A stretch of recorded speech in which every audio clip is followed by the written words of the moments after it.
Malam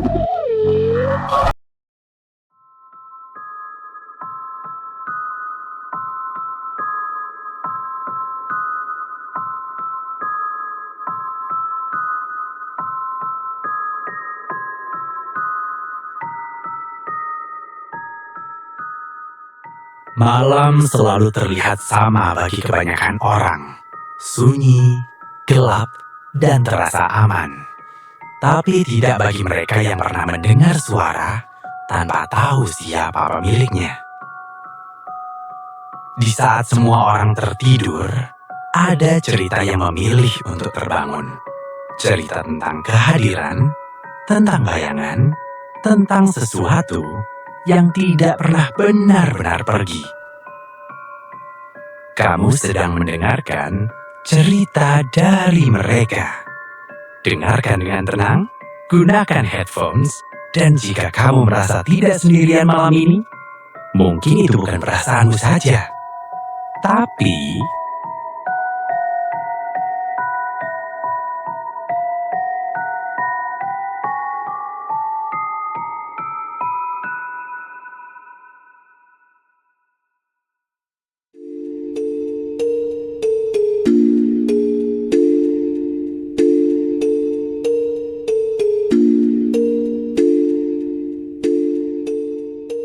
malam turun perlahan, menelan langit kampung dalam gelap yang tebal.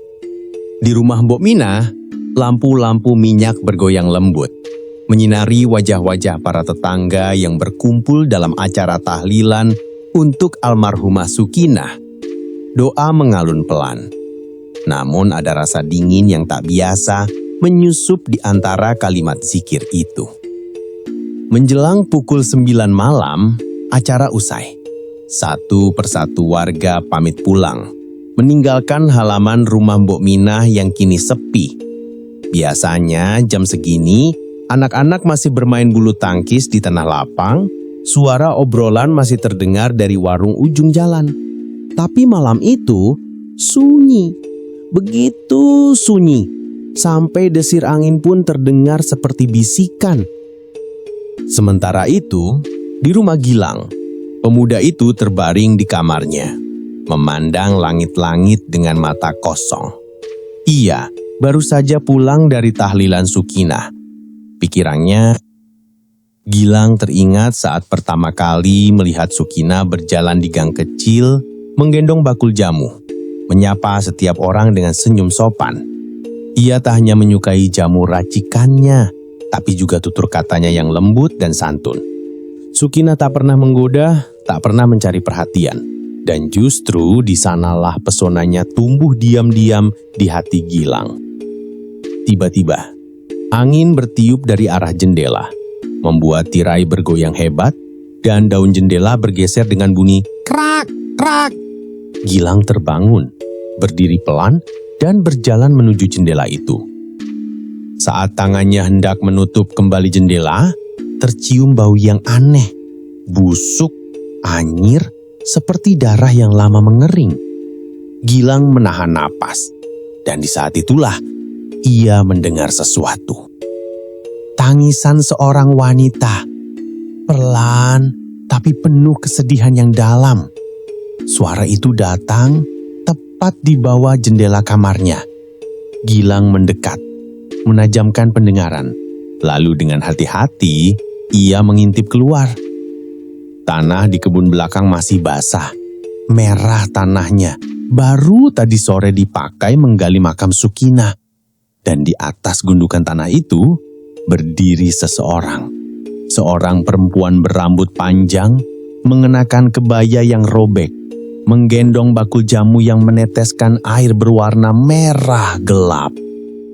"Mas Gilang, tolong Kina mas, sakit sekali." Gilang tertegun, suaranya itu jelas suara Sukinah. Namun sosok di depan matanya bukan lagi manusia biasa. Wajahnya pucat seperti kain kafan, matanya menatap tajam tanpa berkedip, dan dari tubuhnya menguar bau tanah basah bercampur darah. Gilang menutup hidung, tak kuat menahan bau anyir yang semakin pekat di udara. Tubuhnya gemetar, antara takut dan tak percaya bahwa yang berdiri di depan jendelanya adalah kekasihnya sendiri yang baru dimakamkan beberapa jam lalu. "Mas, tolong aku." Namun Gilang tak bisa menjawab. Kata-kata seolah lenyap dari tenggorokannya. Dan dalam sekejap mata, angin kembali bertiup kencang. Sosok itu lenyap begitu saja, meninggalkan aroma busuk yang mengisi seluruh kamar. "Gilang, Nak, kenapa kamu berteriak begitu? Kamu lihat apa?" Gilang menoleh, wajahnya pucat pasi. Ia berusaha bicara, namun suaranya bergetar. "Ibu, aku melihat Sukinah. Dia berdiri di makamnya sendiri, meminta tolong, dan wajahnya penuh luka."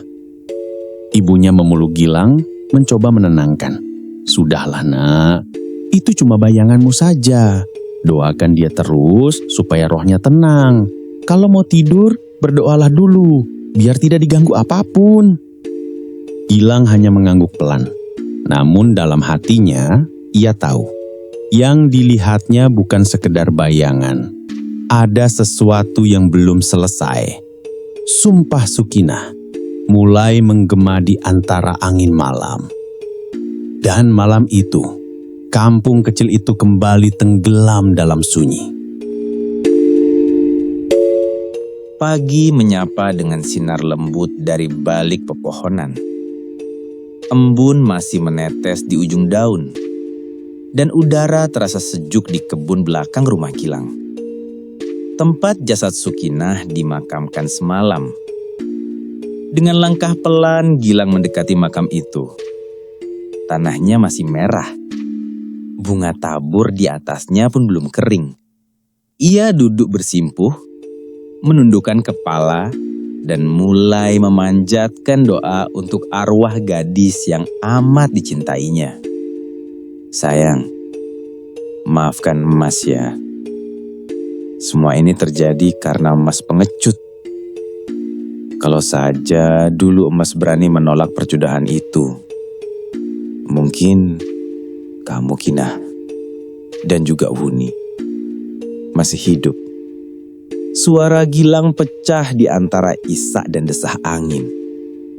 Penyesalan itu seperti tak berujung. Ia menatap tanah merah di depannya, berharap bisa memutar waktu.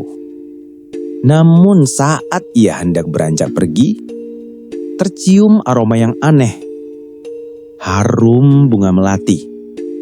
Harum yang begitu kuat, semerbak, menenangkan tapi juga menegangkan. Gilang menoleh ke kanan, ke kiri, lalu menunduk ke arah makam Sukinah. Ia mencari sumber bau itu, tapi tak ada satupun bunga melati di kebunnya. Bahkan semua pohon melati di halaman sedang tak berbunga sama sekali. Hatinya bergetar, antara takjub dan takut. Namun entah kenapa, justru senyum tipis terukir di bibir Gilang. "Kinah, apa kamu datang, sayang? Kalau iya, Mas mengerti. Kamu cuma pengen dengar doa Mas." Ia tersenyum kecil, lalu mengusap nisan itu dengan hati-hati, seolah menyentuh wajah Sukinah sendiri. Ketika hendak meninggalkan makam, tiba-tiba terdengar suara dari arah pagar belakang kebun. "Nak Gilang, yang sabar ya. Semua ini cuma ujian dunia. Nanti yang kekal itu di akhirat. Mbok selalu berdoa. Semoga yang membunuh Sukinah cepat ketemu." Gilang menoleh dan melihat sosok Mbok Minah berdiri di antara sinar pagi. Kebayanya lusuh, tapi wajahnya tampak tenang dan teduh. Suara itu, suara yang sangat mirip dengan Sukinah saat bicara lembut padanya dulu. Gilang menatapnya lama, namun tak berkata apa-apa. Hatinya hanya terasa hangat, campuran antara duka, dan ketenangan yang aneh. Ia kemudian menunduk sekali lagi pada makam Sukinah, mengusap batu nisannya, dan berjalan perlahan meninggalkan kebun itu. Namun sesaat sebelum ia benar-benar pergi, angin kembali berhembus pelan, dan harum melati itu terasa makin kuat, menyusup sampai ke dadanya. Gilang berhenti sejenak, tersenyum getir, karena ia tahu itu adalah salam perpisahan dari Sukinah. Malam itu, jalanan kampung sepi. Hanya cahaya lampu mobil Gilang yang menembus gelap, menyusuri jalan tanah menuju rumah Mbok Mina. Udara malam terasa berat, seperti membawa sesuatu yang belum selesai. Namun, di tengah perjalanan, Gilang mendadak menginjak rem sekuat-kuatnya. Di depan mobilnya, tampak beberapa pria berjalan sempoyongan. Wajah mereka merah. Bau alkohol menyengat dari jarak beberapa meter. "Woi, kalian ngapain jalan tengah malam begini? Mau mati ditabrak mobil?" Gilang turun dari mobilnya, menatap tajam ke arah mereka. Dua di antara pria itu tertawa terbahak, dengan mata setengah tertutup karena mabuk. Lo kan Gilang, yang katanya pacarnya si tukang jamu gendong itu ya? Kekasih lo tuh pantas mati bro. Dia pelakor, penggoda, bikin perempuan lain takut kehilangan suaminya. Kata-kata mereka menusuk dada Gilang seperti pisau. Urat lehernya menegang, matanya merah. Amarahnya tak lagi bisa ditahan. "Kalian berani hina Sukinah? Dia bukan perempuan murahan seperti yang kalian bilang. Dia gadis baik yang kalian atau teman-teman kalian telah sakiti sampai mati." Gilang menarik kerah baju dua pria itu. Napasnya memburu, suara amarahnya menggema di tengah malam yang sunyi. "Katakan, kalian yang membunuhnya kan? Kalau terbukti kalian pelakunya, sumpah aku habisi kalian dan keluarga kalian. Sampai ke akar-akarnya." Kedua pria itu terdiam. Mabuk di mata mereka mendadak berubah jadi ketakutan. "Ampun bang, bukan kita bang. Kita cuma dengar ceritanya aja, sumpah." Gilang melepaskan kerah mereka, mendorong keduanya mundur. Mereka saling bertubrukan, terhuyung-huyung sebelum akhirnya kabur terbirit-birit ke arah gang gelap. Gilang berdiri di sana, di tengah jalan gelap, dengan dada naik turun karena amarah yang belum padam. Dalam diam, ia menatap langit yang mendung, dan di balik pekatnya malam, ia merasa seolah ada seseorang yang memperhatikannya. Harum bunga melati kembali tercium, aroma yang sama seperti pagi tadi di makam Sukinah. Dan kali ini, ia tahu pasti, itu pertanda bahwa Sukinah dengarnya. "Kinah, Mas janji, Mas bakal cari siapa yang rampas hidupmu. Mas gak bakal diam." Angin malam berputar pelan di seliling Gilang. Dari kejauhan terdengar samar suara perempuan tertawa lirih, antara sedih, antara marah, menggema di antara pepohonan kebun belakang. Malam itu, dendang Sukinah akhirnya menemukan sekutu. Sore menjelang maghrib. Langit memerah di atas atap rumah bambu milik Mbok Minah. Di halaman, Gilang baru saja memarkir mobilnya. Ia membawa beberapa kantong belanjaan untuk acara tahlil 3 hari meninggalnya Sukinah malam nanti. Setelah menurunkan belanjaannya, Gilang duduk di beranda, tepat di samping Mbok Minah, yang masih terlihat lemah dan matanya sembab karena terlalu banyak menangis. "Nak Gilang, Mbok mau tanya. Semalam tidurmu nyenyak, nak?" "Nyenyak sekali, Mbok. Kenapa memangnya?" Gilang berbohong. Ia tak mau menceritakan bahwa semalam arwah Sukinah datang menemuinya. Ia pikir tak perlu menambah beban di hati seorang ibu yang baru saja kehilangan anak semata wayangnya. "Nak Gilang gak bohong kan?" "Enggak, Mbok. Memangnya ada apa?" Mbok Mina menatap wajah Gilang dengan mata yang mulai berkaca-kaca. "Tadi malam, seluruh warga kampung mendengar suara tangis. Suara perempuan yang menjerit minta tolong. Katanya, suaranya mirip sekali dengan Sukinah. Tangisnya bikin orang sekampung gak bisa tidur, Nak. Semua ketakutan. Bahkan sejak maghrib, gak ada yang berani keluar rumah. Mendengar itu, bulu kuduk Gilang berdiri. Dan saat Mbok Mina berkata begitu, tiba-tiba angin dingin meniup tengkuk mereka. Bersamaan dengan itu, suara lirih terdengar dari arah dapur. "Tolong, Mbok. Sakit sekali." Mbok Mina menelok spontan. Wajahnya pucat pasi. Gilang tahu, suara itu bukan halusinasi. Itu suara Sukinah. Suara yang sama seperti semalam. Mbok juga dengar kan? Suara rintihan itu dari Sukinah kan? Iya, Nak. Iya, itu suara anakku. Tiba-tiba terdengar brak, brak. Seperti ada panci dan piring yang jatuh dari rak. Suara itu datang dari dapur. Suasana mendadak hening. Gilang dan Mbok Mina saling pandang. Keduanya tahu, hanya satu orang yang dulu punya kebiasaan seperti itu setiap sore. Sukinah. Mbok Mina berjalan perlahan menuju arah dapur. Tangannya gemetar. Tapi rasa penasaran lebih kuat dari rasa takutnya. "Nak Gilang, biar Mbok bantu ya. Beresin belanjaan itu." Tak ada jawaban. Hanya sunyi. Dan langkah kecil itu terus maju, sampai akhirnya Mbok Mina berhenti di depan pintu dapur. Tubuhnya menegang, matanya melebar.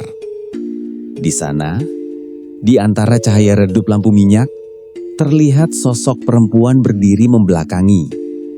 Kebaya lusuhnya basah, rambutnya panjang menutupi bahu, dan aroma darah dan tanah basah memenuhi udara. Ya Allah, Sukinah. Sosok itu menoleh perlahan. Matanya hitam kelam. Wajahnya pucat dengan senyum yang gitir. "Mbok, tolong Kinah.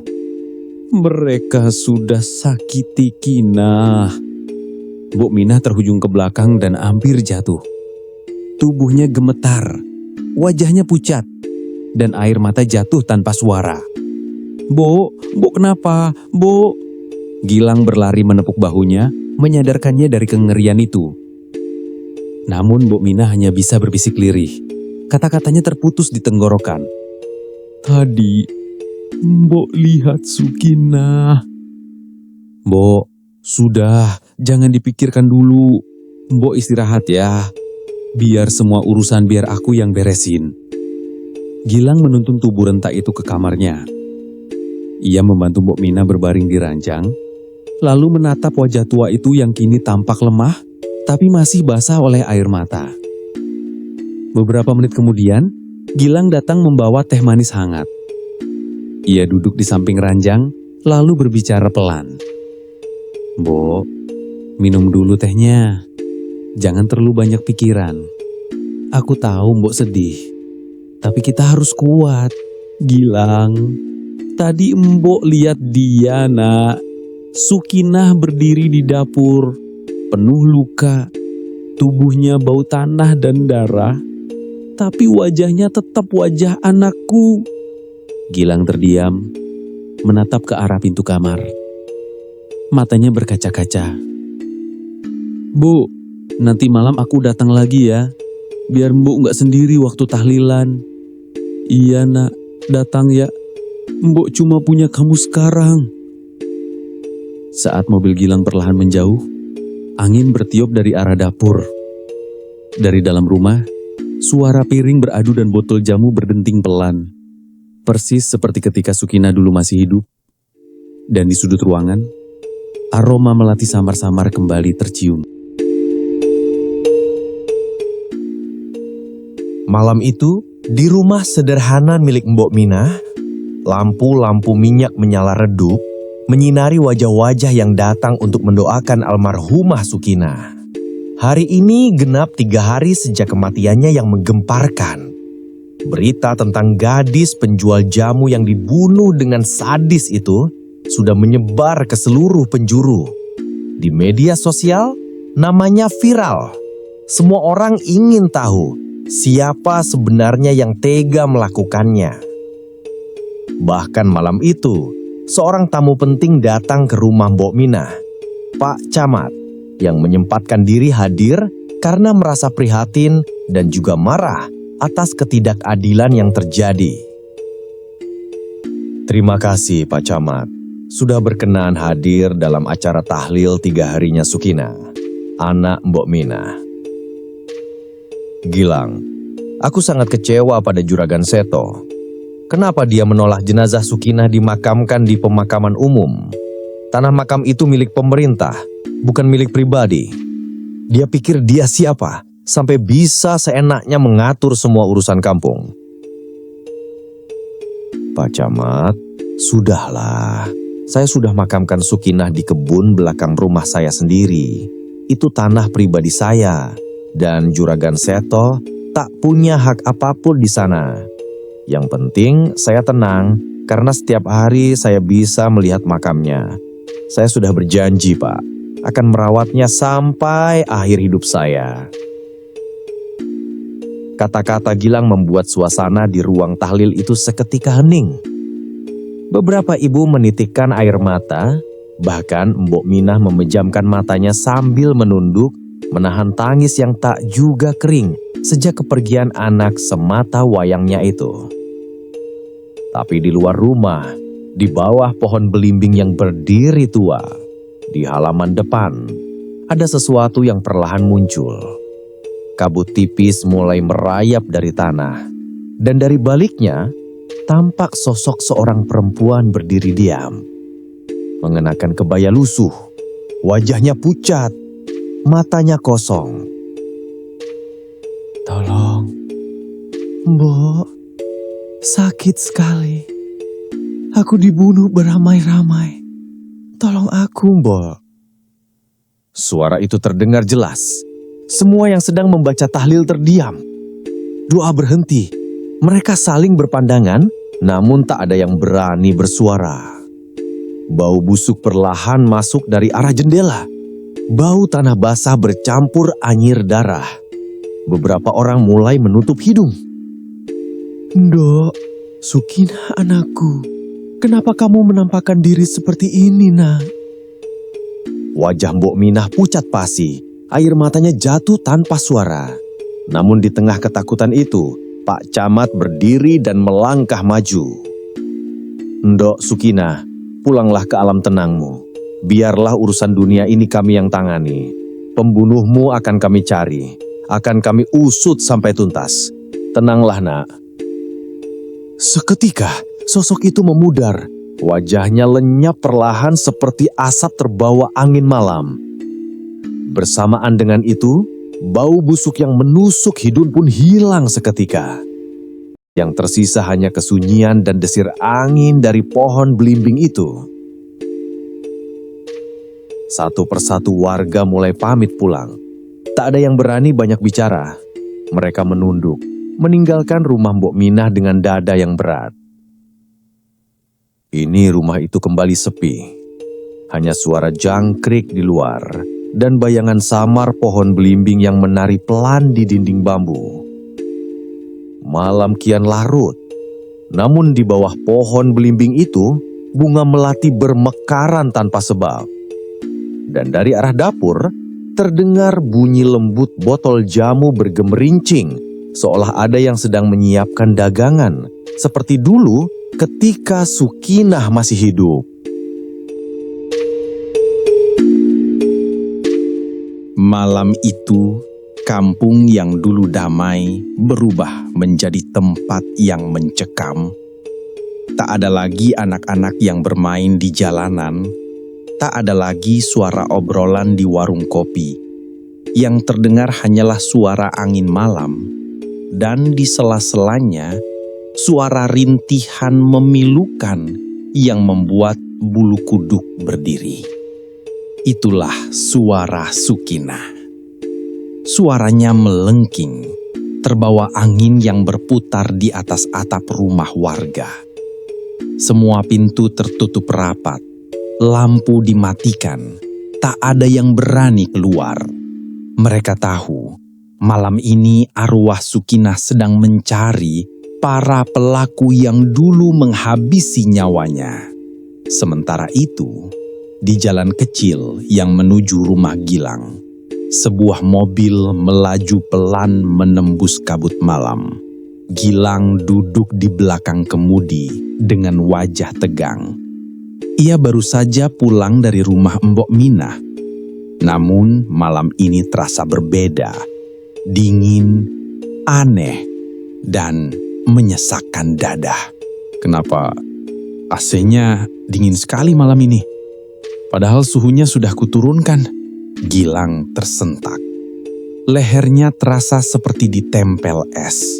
Ia menatap spion tengah, tapi tak ada siapa-siapa di kursi belakang. Jalan yang seharusnya hanya beberapa menit, kini terasa sangat panjang. Mobil itu seakan berputar di tempat yang sama, gelap, sunyi, dan hanya suara angin yang melaung di antara pepohonan. Apa itu? Seperti ada yang berjalan di samping mobilku. Dia menoleh pelan ke spion kanan, lalu ke spion kiri, dan saat itu bau busuk yang sangat menyengat menusuk hidungnya. Bau tanah basah bercampur darah. Tolong, aku sakit. Kalian jahat, telah membunuhku. Mbok, tolong aku, Mbok. Dan dari balik kabut tipis di depan mobil, terlihat sosok itu. Sukinah berdiri tegak, kebayanya basah, rambutnya terurai, dan wajahnya pucat seperti kain kafan. Kinah, kenapa kamu jadi seperti ini? Pulanglah ke alam tenangmu, sayang. Jangan ganggu orang yang tak bersalah. Kejar saja mereka yang telah menyiksamu. Gilang keluar dari mobilnya dengan langkah gemetar. Hujan mulai turun perlahan. Ia menatap ke depan, tapi sosok Sukinah kini hanya berdiri diam tanpa ekspresi. Lalu memudar, lenyap bersama kabut yang tersapu angin. Yang tertinggal hanyalah gema rintihan yang sayup terdengar dari kejauhan. Gilang berdiri terpaku, kakinya gemetar, matanya basah, entah karena hujan, entah karena air mata. Ia tahu kini, Sukinah belum tenang dan dendamnya belum selesai. Gilang masuk kembali ke dalam mobilnya, menyalakan mesin, dan melajukan kendaraan perlahan menuju rumah. Namun, di kaca belakang, seolah ada bayangan samar duduk di kursi penumpang. Rambut panjang, basah, dan diam memandang ke arahnya.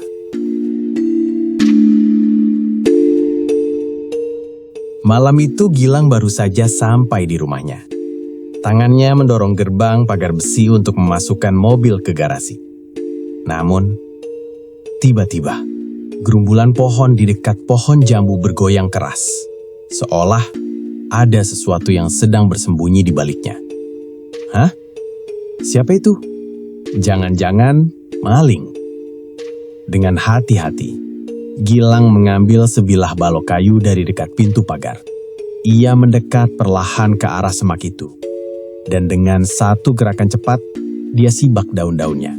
Namun, bukannya penjahat yang ia temukan, melainkan seorang pemuda yang tengah berjongkok gemetaran, berkeringat deras, dan wajahnya pucat pasi seperti kehilangan darah.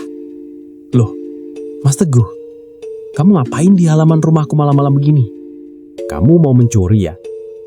Enggak, Lang. Ampun, bukan begitu. Aku ketakutan setengah mati. Tadi waktu jalan pulang ada hantu. Ada sosok yang menghadang jalanku.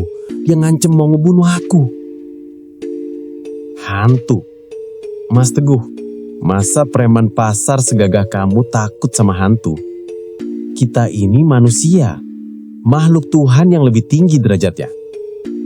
Namun Gilang belum sepenuhnya menaruh rasa percaya. Ia tahu siapa Teguh sebenarnya.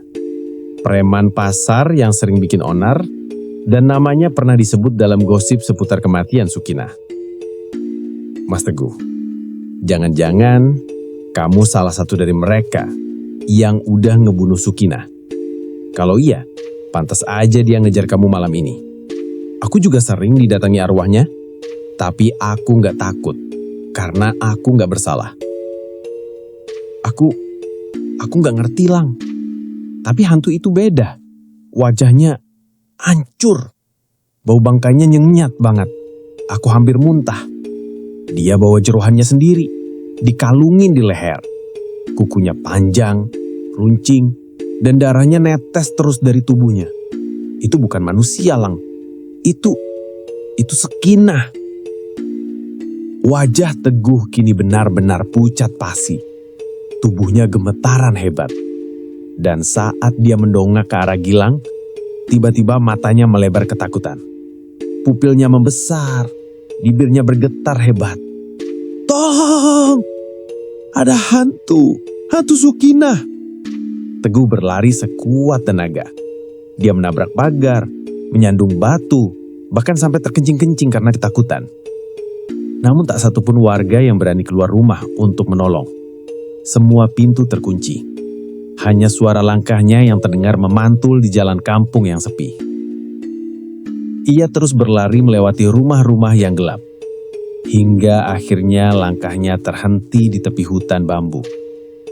Nafasnya tersengal-sengal, dadanya naik turun seperti hendak pecah. Akhirnya, aman juga. Gak ada siapa-siapa. Namun, ketika Teguh menoleh ke depan, jantungnya seakan berhenti berdetak. Di depannya, berdiri sosok itu. Kenapa kau bunuh aku? Apa salahku padamu? Dan sejak saat itu, nama Teguh tak pernah terdengar lagi.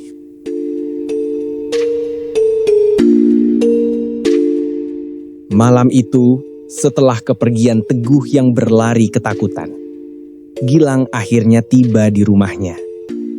Ia membuka pintu pelan-pelan, dan di ruang tamu, terlihat kedua orang tuanya duduk dengan wajah tegang di dalam ruangan yang gelap gulita. Ibu, tadi dia itu siapa, Lang? Yang barusan masuk halaman rumah kita? Oh, itu Mas Teguh, Bu. Preman pasar. Tadi dia lari ke sini. Katanya dikejar hantunya Sukinah. Gilang menjawab dengan enteng. Namun tak menyadari, wajah kedua orang tuanya kini pucat pasi. Dari bawah jendela rumah tadi, mereka sempat mendengar suara rintihan perempuan meminta tolong. Lirih tapi memilukan. Ya Allah, sekarang kampung kita jadi seperti ini. Dulu jam segini masih rame. Pak Romli sama Yakub itu biasanya main catur di pos ronda. Pak Abdullah sama Pak Jaka main bulu tangkis. Kampung kita dulu hangat, gak pernah sepi, gak pernah tidur. Sekarang semua berubah, Pak. Sejak kematian Sukinah yang mengerikan itu, malam kita jadi seperti kuburan hidup. Sepi, mencekam, dingin. Kadang aku berpikir, Pak, mungkin benar kalau Sukinah itu sedang mencari pembunuhnya.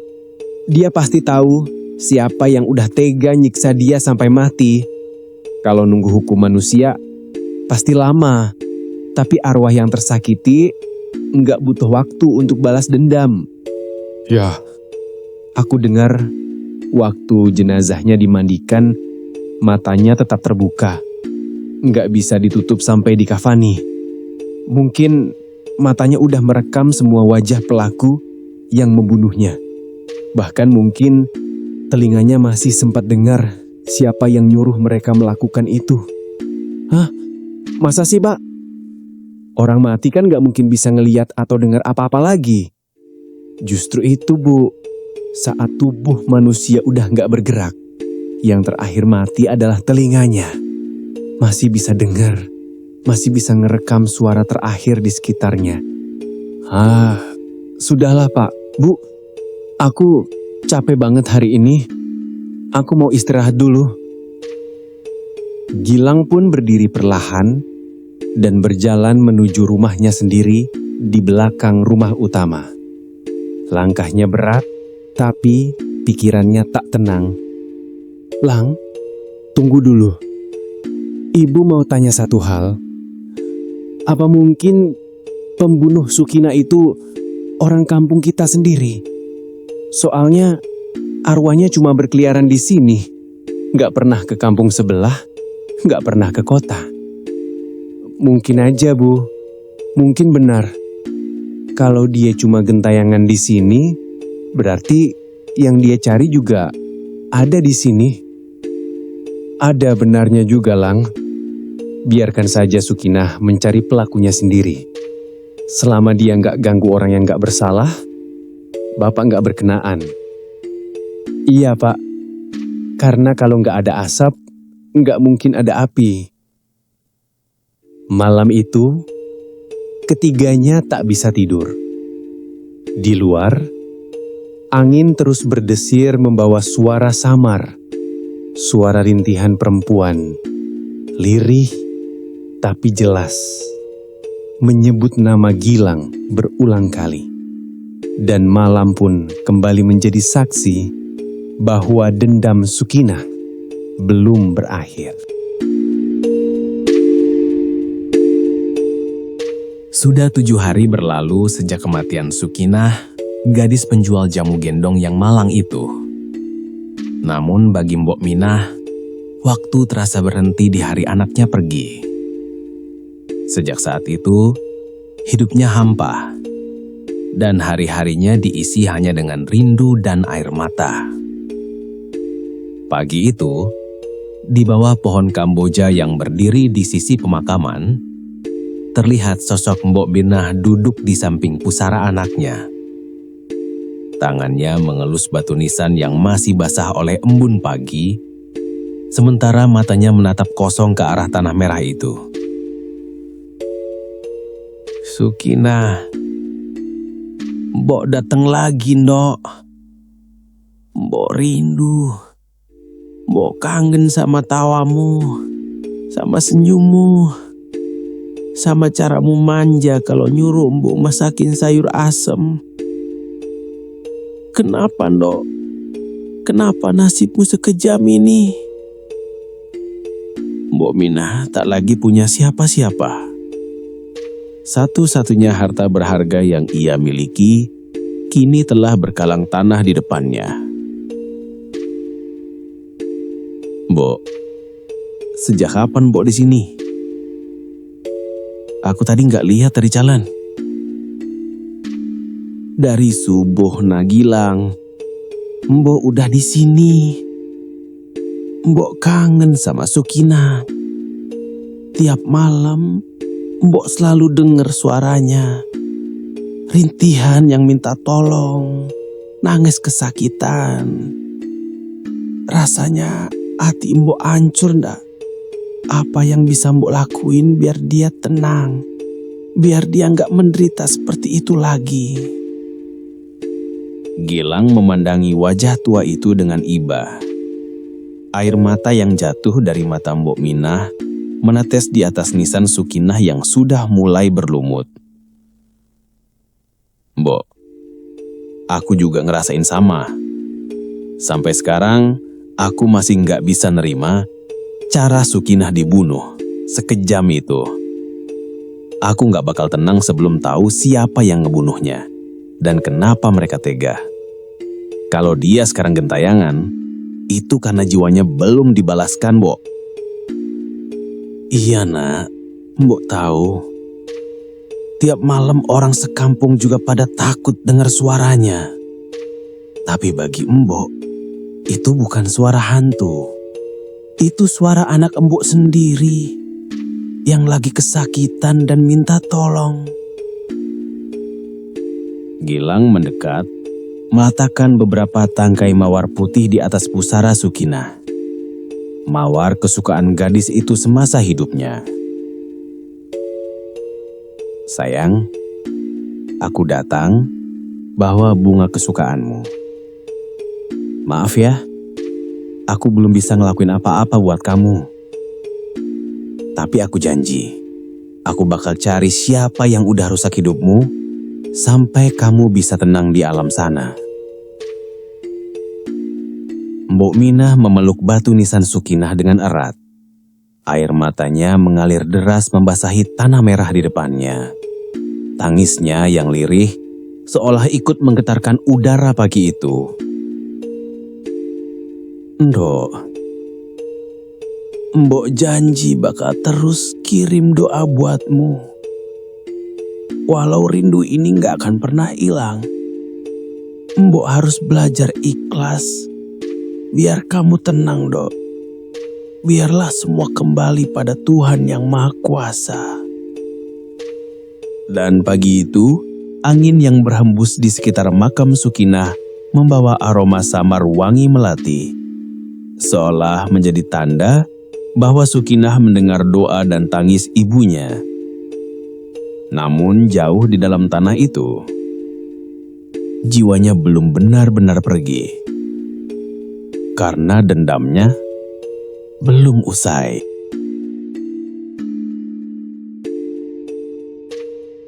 Beberapa bulan telah berlalu sejak kematian Sukinah. Namun, kampung itu kini tak lagi sama. Kehidupan yang dulu tenang, damai dan penuh hasil bumi berubah menjadi kampung yang dilanda musibah bertubi-tubi. Sawah-sawah yang dulu hijau kini mengering. Padi habis diserang hama wereng, dan kebun palawija porak-poranda terjang banjir bandang. Udara kadang panas membakar, kadang hujan deras tak henti-henti.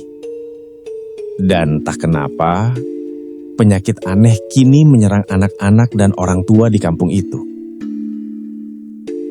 Apa-apaan ini? Sawahku habis diserang wereng.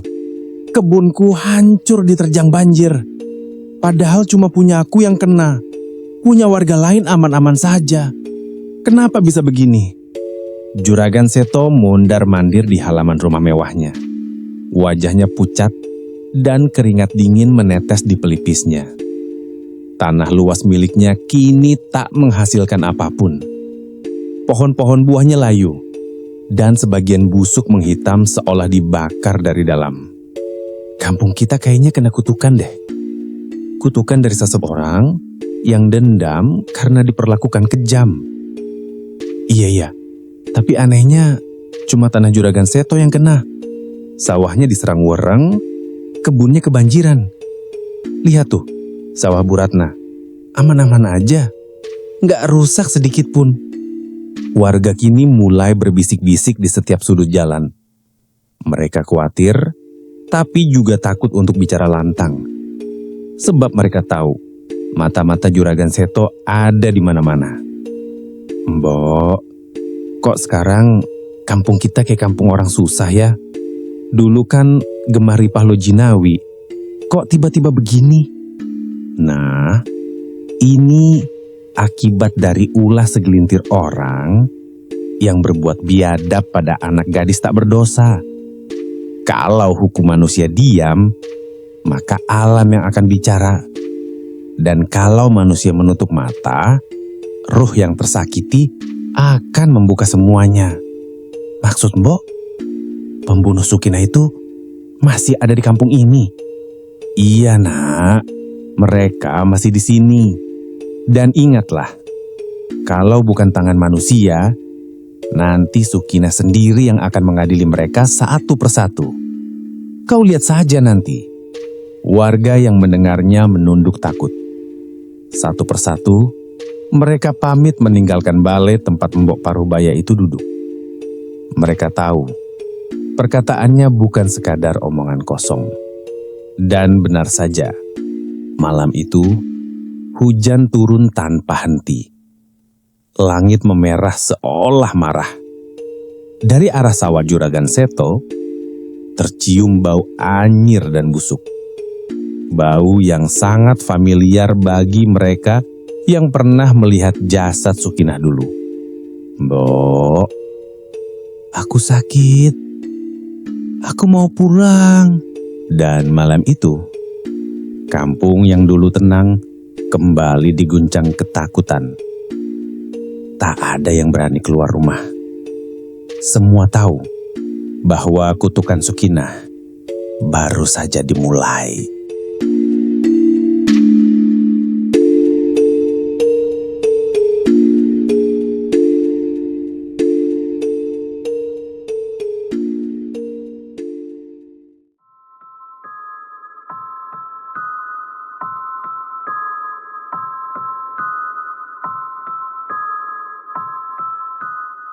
Cerita ini mungkin sudah selesai, tapi tidak semua yang datang benar-benar pergi.